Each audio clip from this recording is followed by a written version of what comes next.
लिखेगा। तो आज हम लोग शुरू करते हैं संवाद लेखन। कल मैंने आप लोगों को बताया था ना, संवाद लेखन को मैंने लिखवा भी दिया था। Yes ma'am. मैम। हाँ, यस मैम। और संवाद लेखन के लिए मैंने टॉपिक भी दिया था। Yes ma'am. क्या दिया था, क्या प्रश्न दिया था मैंने संवाद का? एक फूल की चाह कविता के भाव को संवाद के रूप में लिखें। हाँ, वो तो ये जो संवाद होगा एक फूल की चाह का, ये अब मैं ये आप लोगों को नहीं बताऊंगी कि पात्र का चुनाव आप कैसे करेंगे। अब पात्र आपकी मर्जी से है। एक तो सुखिया है, सुखिया का पिता है। उसके बाद और कौन है पात्र उसमें? मंदिर के लोग। मंदिर के मंदिर भी, के लोग। मंदिर का भक्त, पुजारी। जो पुजारी है, पुजारी तो एक ही ना होंगे, और मंदिर में पूजा करने वाले बहुत सारे भक्त। ठीक है। उसके बाद न्यायालय ले गए, वहां भी उसको 7 दिन की सजा होती है। तो न्यायालय में सजा देने वाले कौन, क्या कहलाते हैं? न्यायाधीश। न्यायाधीश। न्यायाधीश। तो उनका भी संवाद हो सकता है। तो ये आप अपनी कल्पना के अनुसार, यानी इस कविता में कौन कौन से पात्र हो सकते हैं। मानवेंद्र, अपने आप को म्यूट करो। मानवेंद्र, तुम्हारे घर से आवाज आ रही है, म्यूट करो। तो ये आप तय करेंगे आप लोग कि कौन कौन से पात्र हो सकते हैं और किन पात्रों को हम आधार बनाकर ये लिखें। आ रही मेरी बात समझ में? हाँ, यस मैम। Yes ma'am. चलिए, एक ये हुआ। अब मैं और दे रही हूँ प्रश्न, इसको भी आप लिखें। और सारा ये आप लोग का अगर आप पीपीटी में बनाते हैं तो ज्यादा बेटर है। अभी तक एक भी पीपीटी नहीं आया मेरे पास। कुछ कुछ जैसे नारा, संवाद, और एक क्या दिया था मैंने, विज्ञापन दिया था। मैम संदेश। संदेश, संदेश, नारा और ये संवाद, ये आपका पीपीटी में बने तो ज्यादा अच्छा है। ठीक है। और पीपीटी में यदि आप कुछ कुछ चित्र देकर बना सकते हैं तो ज्यादा अच्छा रहेगा। ठीक है, क्योंकि पीपीटी जो है वो खाली लिखा हुआ सपाट ठीक नहीं लगता है। आप उससे संबंधित कहीं से चित्र भी उसमें डाल सकते हैं, है कि नहीं? हाँ, बात समझ में आ रही है?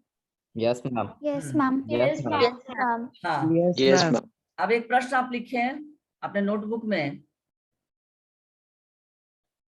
कोरोना से संबंधित, क्योंकि अभी ये बर्निंग टॉपिक है ना। कोरोना से संबंधित रोगी और डॉक्टर के बीच, कोरोना से संबंधित रोगी और डॉक्टर के बीच, कोरोना से संबंधित रोगी और डॉक्टर के बीच संवाद लेखन करें। कल आप लोग देखे थे जो मैंने एक भेजा था आप लोगों को, हमारे पूनम सिंह जी और डॉक्टर दिल्ली के जो जुड़े हुए थे, और मैडम निशा पेंसिल यस मैम। जुड़े हुए थे Yes, तुम लोग, ma'am. देखे? Yes ma'am. Yes ma'am. Yes ma'am. Yes ma'am. Yes ma'am. कुछ देखकर फायदा हुआ?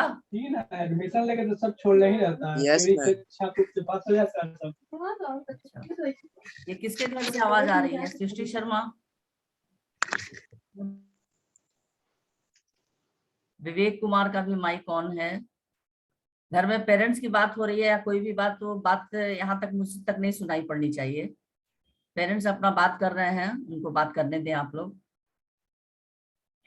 तो रोगी और डॉक्टर के बीच संवाद, कल जो बातें हो रही थी वो किस शैली में थी?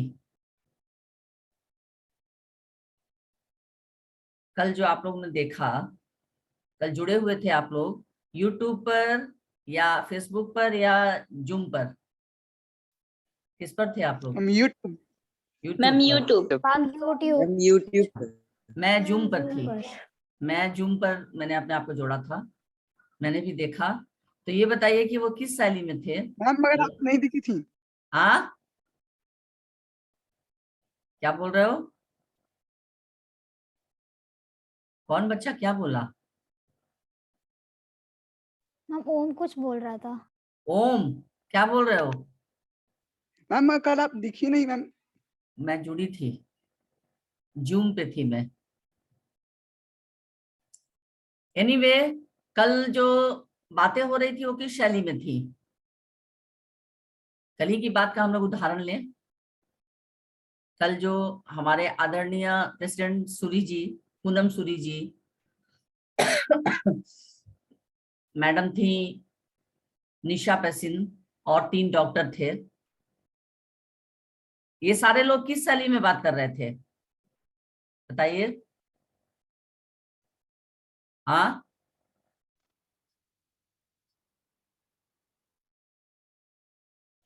क्या हुआ? Ma'am corona. हाँ, मैं शैली पूछ मैम रही हूँ, कोरोना विषय विषय मैंने नहीं पूछा। मैंने शैली पूछा, किस शैली में लोग बात कर रहे थे? संवाद शैली नहीं था? हाँ, संवाद शैली में ही बात हो रही थी ना? Yes Yes, ma'am. ma'am. बातचीत Yes, क्या हो रही थी? Yes, मैम, मैंने आप लोगों को बताया था ना कि बातचीत जो है वो किसी 2 व्यक्तियों के बीच भी हो सकती है, संवाद 2 से ज्यादा लोग भी हो सकते हैं। तो कल कल कल जो कितने लोग जुड़े हुए थे? 6 लोग थे, 3 डॉक्टर थे, और एक जो माई डॉग के जो ऑर्गेनाइजर थे, हाँ वो भी डॉक्टर ही थे, और एक पूनम सूरी जी और एक मैडम निशा पेशिन। तो ये 6 लोग थे ना। यानी बातचीत संवाद में कितने लोग जुड़े हुए थे? 6 लोग। तो संवाद जो है वो 2 लोगों में भी हो सकता है, 6 लोगों में भी हो सकता है, 2 से ज्यादा लोगों में भी हो सकता है, 4 लोगों में भी हो सकता है, 6 में भी हो सकता है। ये आप पर निर्भर करता है। ठीक है, बात आ रही समझ में? अब जो मैं आप लोगों को उदाहरण प्रश्न मैंने जो दिया है, रोगी और डॉक्टर के बीच संवाद, तो यहाँ एक वचन भी हो सकता है। हाँ, ये कट गया था। तो अब ये मैं आप लोगों को नहीं कहूंगी कि डॉक्टरों और रोगियों के बीच, ये आप लोगों को तय करना है कि एक डॉक्टर रखते हैं कि 2 डॉक्टर रखते हैं कि एक रोगी रखते हैं कि 2-4 रोगी रखते हैं। ठीक है, आ रही बात समझ में? हाँ, यस मैम। Yes, ma'am. तो Yes, ma'am. बस विषय मैंने आपको दे दिया। कल जिस तरह से कोरोना से संबंधित, कल का टॉपिक था कोरोना, तो उसी से संबंधित तो आप लोग आज कोरोना से संबंधित थी, डॉक्टर और रोगी के बीच का संवाद लिखेंगे। उसके बाद एक फिर एक और प्रश्न लिखिए, ऑनलाइन कक्षा पर नेक्स्ट टॉपिक लिखे, ये भी आपका बर्निंग टॉपिक ही है। ऑनलाइन आ के ऊपर अर्धचंद्र होगा, ये पता है ना प्रश्न? ऑनलाइन कक्षा पर 2 मित्रों के संवाद, ऑनलाइन कक्षा पर 2 मित्रों के संवाद। अब ये मित्रों की संख्या आप पर निर्भर करती है, 2 मित्र रख सकते हैं, 4 मित्र भी रख सकते हैं। आ रही बात समझ में? आ रही बात समझ Yes, में? ma'am. हाँ, यस मैम। यस। तो ये आपको 2 मैंने और दिया प्रश्न, इनको आप लोग कर लेंगे। ठीक है, अब हम लोग आगे बढ़ते हैं किस तरफ? अनुच्छेद, है ना? अनुच्छेद लेखन, संदेश लेखन हो गया, नारा लेखन हो गया, और ये कहते हैं संवाद लेखन हो गया। अब हम लोग बढ़ते हैं अनुच्छेद लेखन की ओर। ठीक है, तो सबसे पहले अनुच्छेद जो आप लिखते हैं, हर बच्चे को लगता होगा कि हम अनुच्छेद लिख रहे हैं, सही लिख रहे हैं तरीका, लेकिन कुछ ऐसी चीजें हैं जो अनुच्छेद लेखन के लिए बहुत ही आवश्यक है। मतलब कौन कौन सी बातें हैं जो हमें एकदम याद रखनी चाहिए, और हमें अनुच्छेद लेखन में 6 में 6 अंक दिलाएं। ठीक है, चलिए आज का इसमें आंसर बुक में लिखे आप लोग अपने नोटबुक में, अनुच्छेद लेखन आज का डेट देते हुए लिखें, अनुच्छेद लेखन। चलिए लिखिए। आज का टॉपिक आपका हो गया अनुच्छेद लेखन। अनुच्छेद की वर्तनी कैसे लिखते हैं वो अ न हर्षुकार, चछ संयुक्त। चछ संयुक्त का मतलब आधा च पूरा च और छ। Yes good. अ न हर्षुकार यानी न में छोटा का मात्रा, चछ संयुक्त एकार द। अनुच्छेद लेखन, योजक चिन्ह देंगे बीच में, लेखन। अब लिखिए नेक्स्ट हेडिंग, अनुच्छेद लेखन में ध्यान रखने योग्य बातें। अनुच्छेद लेखन में ध्यान रखने योग्य बातें।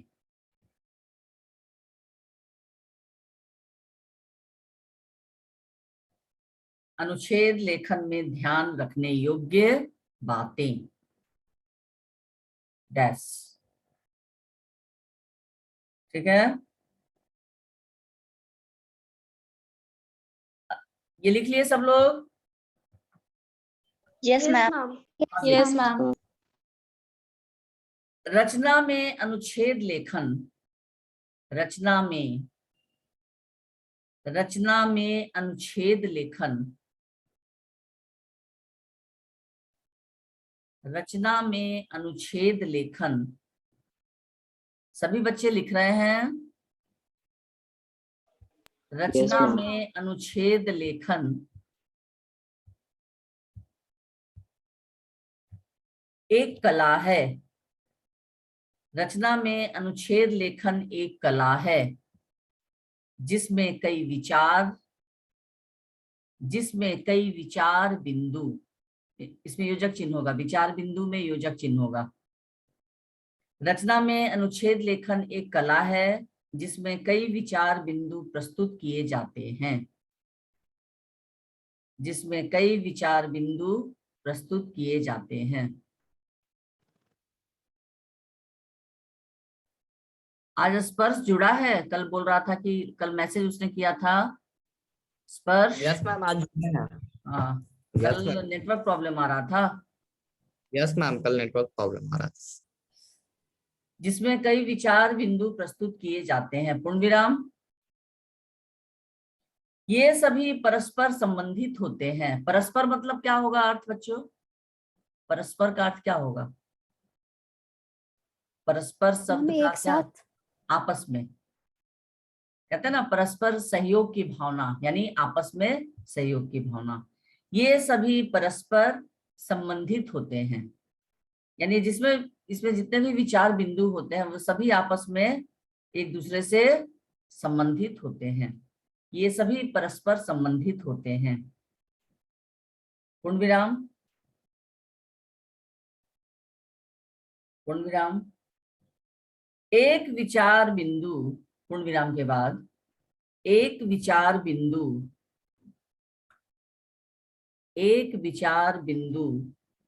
अनेक वाक्यों में लिखा जाता है।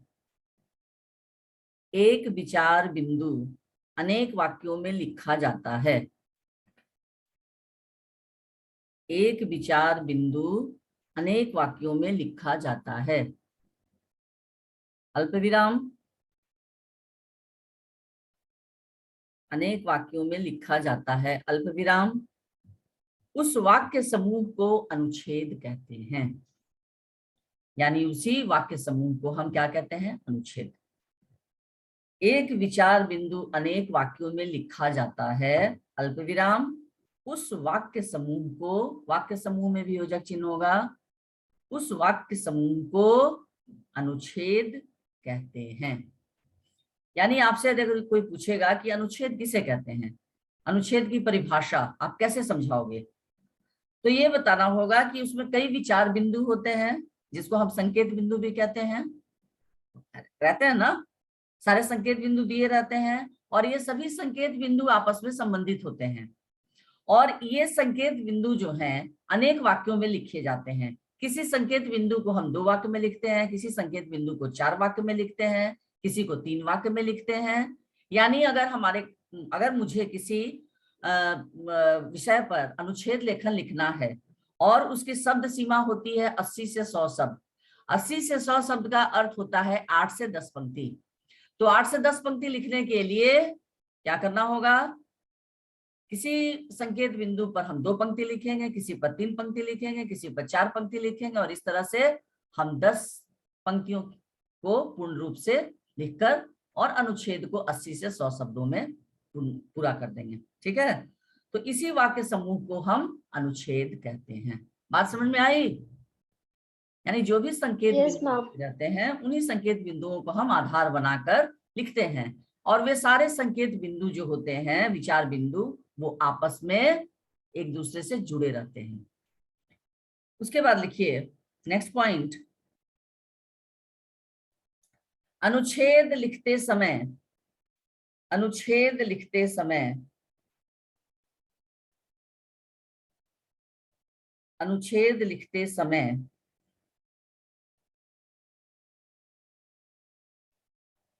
संकेत बिंदुओं को, अनुच्छेद लिखते समय संकेत बिंदुओं को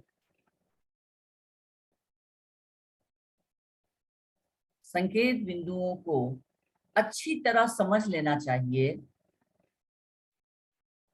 अच्छी तरह समझ लेना चाहिए, और अच्छी तरह समझ लेना चाहिए, और उन्हीं बिंदुओं के आधार पर, और उन्हीं बिंदुओं के आधार पर विषय को स्पष्ट करना चाहिए, और उन्हीं बिंदुओं के आधार पर विषय को स्पष्ट करना चाहिए। ठीक है, हो गया?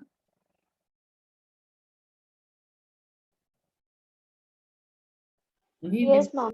के आधार पर विषय को स्पष्ट करना चाहिए। यानी अनुच्छेद लेखन में जो संकेत बिंदु दिए गए हैं, पहले सबसे पहले तो हमने, अगर मान लीजिए परीक्षा में 3 टॉपिक दिया हुआ है, तो सबसे पहले हम बारी बारी से तीनों टॉपिक को पढ़ेंगे, और तीनों टॉपिक से संबंधित जो संकेत बिंदु दिए गए हैं उन संकेत बिंदुओं को हम बड़े गौर से, बड़े ध्यान से पढ़ेंगे, और फिर हम तय करेंगे कि किस अनुच्छेद लेखन को हम बड़े अच्छे से लिख सकते हैं। उसके बाद हम ये निर्णय लेंगे, और उसके बाद जो संकेत बिंदु दिया हुआ है, जिस सीक्वेंस में पॉइंट्स दिया हुआ है, उस सीक्वेंस का ध्यान रखते हुए, अगर क में मान लीजिए दिया हुआ है कोई संकेत बिंदु, हम क का ध्यान रख के लिखेंगे। अभी हम तय करेंगे कि उसमें 2 पंक्ति लिखना है कि 3 पंक्ति लिखना है। फिर ख में जो संकेत बिंदु दिया गया है उसको लिखेंगे। और दूसरी बात, कभी भी पैराग्राफ परिवर्तित नहीं किया जाता है अनुच्छेद लेखन में। सबसे महत्वपूर्ण ध्यान बात, चलिए लिखिए आप लोग, अनुच्छेद लेखन में नेक्स्ट पॉइंट लिखिए, अनुच्छेद लेखन में कभी भी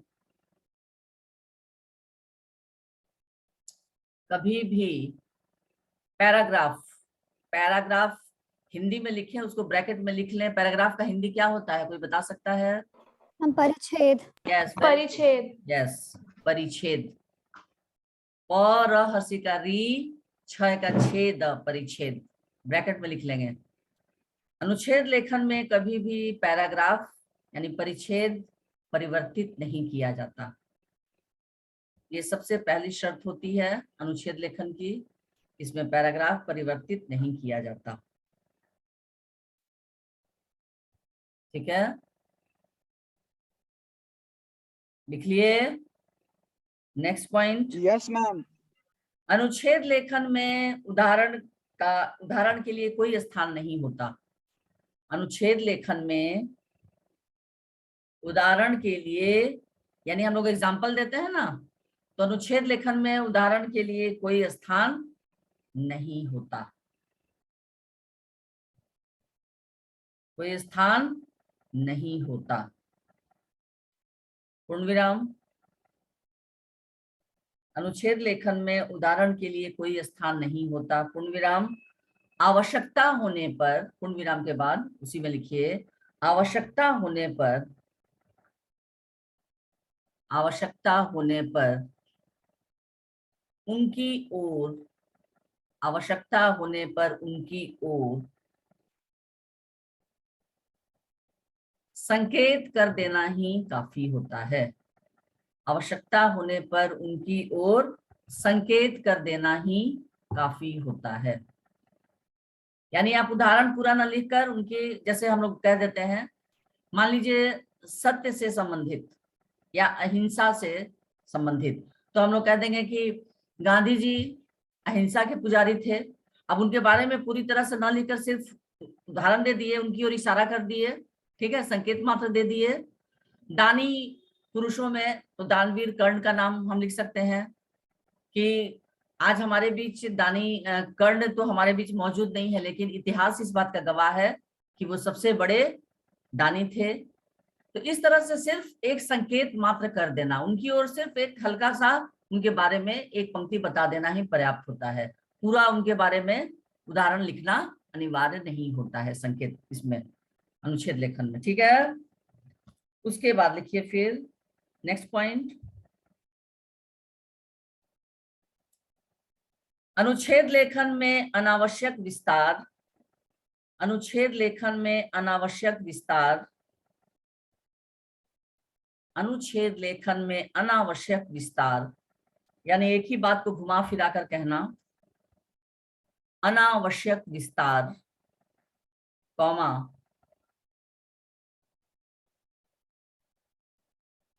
कॉमा, अवांछित प्रसंग, अवांछित, अ व आकार वा अनुस्वार, छ हर्षिकार, छ त, अवांछित प्रसंग। अवांछित प्रसंग का कोई अर्थ बता सकता है, इसका क्या मतलब होगा? अवांछित, इस शब्द का अर्थ कोई बता सकता है? अवांछित प्रसंग यानी जिसकी कोई आवश्यकता न हो, जिसकी वहां जरूरत न हो, है ना। यानी बात आपसे की जा रही है अगर अहिंसा की, तो वहां पर आप कोई ऐसे प्रसंग को उठाकर ईमानदारी की बात करने लगे, है ना, वहां पर किसी और गुण की बात करने लगे, तो ये अवांछित प्रसंग हो जाएगा, क्योंकि वहां पर उस प्रसंग की कोई आवश्यकता नहीं है। यानी जिस बिंदु की, जिस बात की कोई जरूरत नहीं है, वहां उस बात को रखना ही अवांछित प्रसंग हो जाता है, ठीक है। तो अवांछित प्रसंग आदि के लिए स्थान नहीं होता। अनुच्छेद लेखन में अनावश्यक विस्तार यानी जो पॉइंट्स पूछा गया उस पॉइंट्स के बारे में बहुत ज्यादा विस्तार नहीं करना है, बहुत विस्तृत नहीं लिखना है, टू द पॉइंट, 2 पंक्ति में ही लिखना है एक पॉइंट को। अनावश्यक विस्तार और अवांछित प्रसंग आदि के लिए स्थान नहीं होता। नेक्स्ट पॉइंट, अनुच्छेद का केंद्रीय भाव। केंद्रीय भाव यानी समरी, मूल भाव, जिसको कहते हैं सारांश। अनुच्छेद का केंद्रीय भाव, कयकार के अनुस्वार, दरस संयुक्त, दीर्घिकार य, केंद्रीय। अनुच्छेद का केंद्रीय भाव अनुच्छेद के प्रारंभ में, अनुच्छेद का केंद्रीय भाव अनुच्छेद के प्रारंभ में, अनुच्छेद के प्रारंभ में अथवा अनुच्छेद के प्रारंभ में अथवा अंत के वाक्य में अवश्य आ जाना चाहिए। अनुच्छेद के प्रारंभ में अथवा अंत के वाक्य में अवश्य आ जाना चाहिए, ठीक है।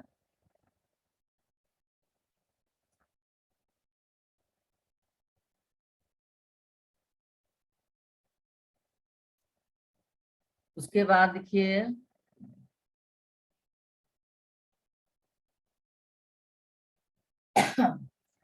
विषय के विभिन्न पक्षों पर, नेक्स्ट पॉइंट, विषय के विभिन्न पक्षों पर विचार करने के उपरांत, विषय के विभिन्न पक्षों पर विचार करने के उपरांत, विषय के विभिन्न पक्षों यानी जो विषय आपको टॉपिक दिया गया है उसका जो अलग अलग जो संकेत बिंदु दिया हुआ है, तो उन विषय के विभिन्न पक्षों पर विचार करने के उपरांत, विचार करने के उपरांत विषय के विभिन्न पक्षों पर विचार करने के उपरांत महत्वपूर्ण पक्षों का चुनाव करके उनकी चर्चा करनी चाहिए।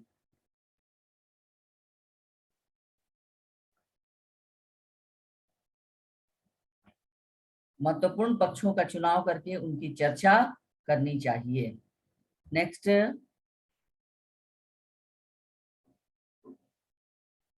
उसके बाद लिखिए वाक्य विचार की दृष्टि से। नेक्स्ट पॉइंट, वाक्य विचार में योजक चिन्ह होगा। वाक्य विचार की दृष्टि से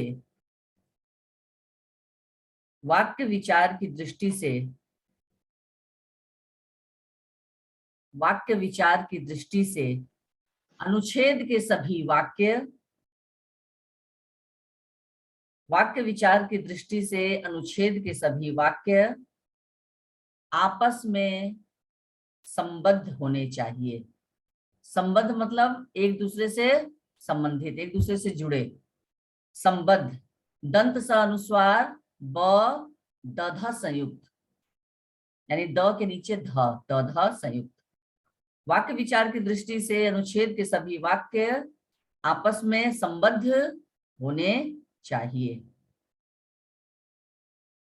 ठीक है,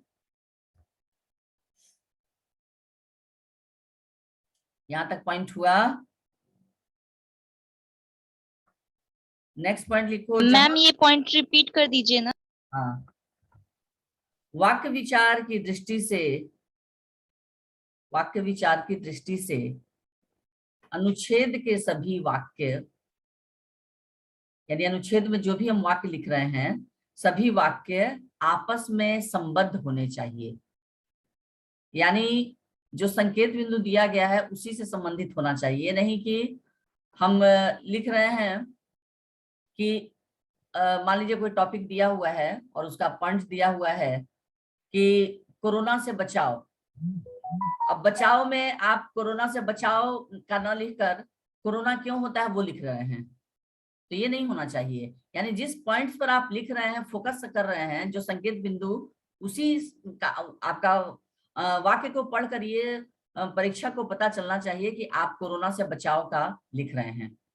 तो कोरोना से क्या कैसे कैसे बचाव करना है वो पढ़कर पता चल जाएगा कि इस संकेत बिंदु को यहाँ पर लिखा गया है। आ रही बात समझ में? तो वाक्य विचार की दृष्टि से अनुच्छेद के सभी वाक्य आपस में संबद्ध होने चाहिए। उसके बाद नेक्स्ट पॉइंट लिखिए, जहां तक संभव हो अल्प विराम वाक्यों को छोटा तथा सरल रखना चाहिए। जहां तक संभव हो वाक्यों को छोटा तथा सरल, जहां तक संभव हो वाक्यों को छोटा और सरल रखना चाहिए। उसके बाद लिखिए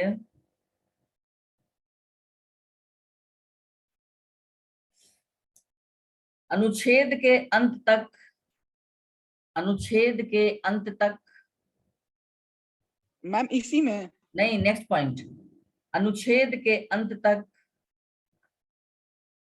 विषय का निष्कर्ष, अनुच्छेद के अंत तक विषय का निष्कर्ष, यानी किस विषय से संबंधित आपको जो अनुच्छेद दिया गया है उसका निष्कर्ष, अनुच्छेद के अंत तक विषय का निष्कर्ष पूरी तरह स्पष्ट हो जाना चाहिए। अनुच्छेद के अंत तक विषय का निष्कर्ष पूरी तरह स्पष्ट हो जाना चाहिए तथा विषय से संबंधित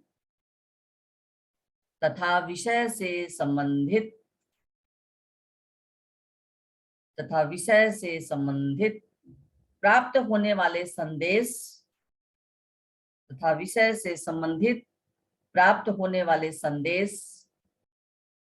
आदि का भी उल्लेख किया जाना चाहिए तथा विषय से संबंधित प्राप्त होने वाले संदेश आदि का भी उल्लेख किया जाना चाहिए। अंतिम पॉइंट, मुहावरों तथा लोकोक्तियों का प्रयोग। मुहावरों तथा लोकोक्तियों का प्रयोग, मुहावरों तथा लोकोक्तियों का प्रयोग अनुच्छेद को शक्ति प्रदान करता है। मुहावरों तथा लोकोक्तियों का प्रयोग अनुच्छेद को शक्ति प्रदान करता है। यानी अनुच्छेद लेखन में हम कहीं कहीं मुहावरे और लोकोक्तियों का भी प्रयोग कर सकते हैं, लेकिन बहुत ज्यादा नहीं। ठीक है, कोशिश करनी चाहिए कि एक ही करें, उसमें जो सटीक मुहावरे का प्रयोग हो। ठीक है, तो मुहावरों और लोकोक्तियों का प्रयोग अनुच्छेद को शक्ति प्रदान करता है तथा भावों को प्रभावशाली बना देता है, तथा भावों को प्रभावशाली बना देता है। ठीक है, तथा भावों को प्रभावशाली बना देता है।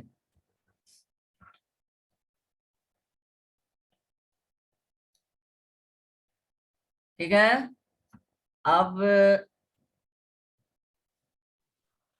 इस पर टॉपिक मैं एक दे रही हूं।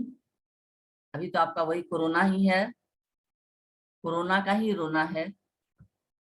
कोरोना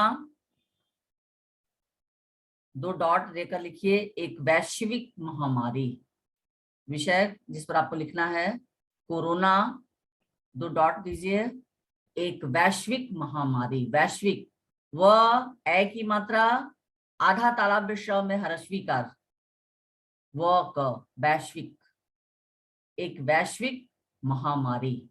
विश्व से बना है वैश्विक, यानी ये हमारे सिर्फ भारत की समस्या नहीं है, पूरे विश्व की समस्या बन गई है ना, बन गई है ना। हाँ, और Yes, इसीलिए यस मैम। हाँ, कल में आपने सुना था ना, ये नॉट अ पेंडेमिक, ये एंडेमिक है। हाँ, लास्ट में सुना ना आपने, कल के Yes, भाषण, ma'am. कल का जो संवाद चल रहा था उसमें ये it's not a pandemic, it's a endemic. तो ये कोरोना जो है वो वैश्विक महामारी। इस पर आपको संकेत बिंदु 4 हैं। नंबर 1 में लिखिए शुरुआत, संकेत बिंदु शुरुआत, तालाबे श, छोटा ऊ की मात्रा शु, रू, आत, शुरुआत। दूसरा पॉइंट प्रभाव,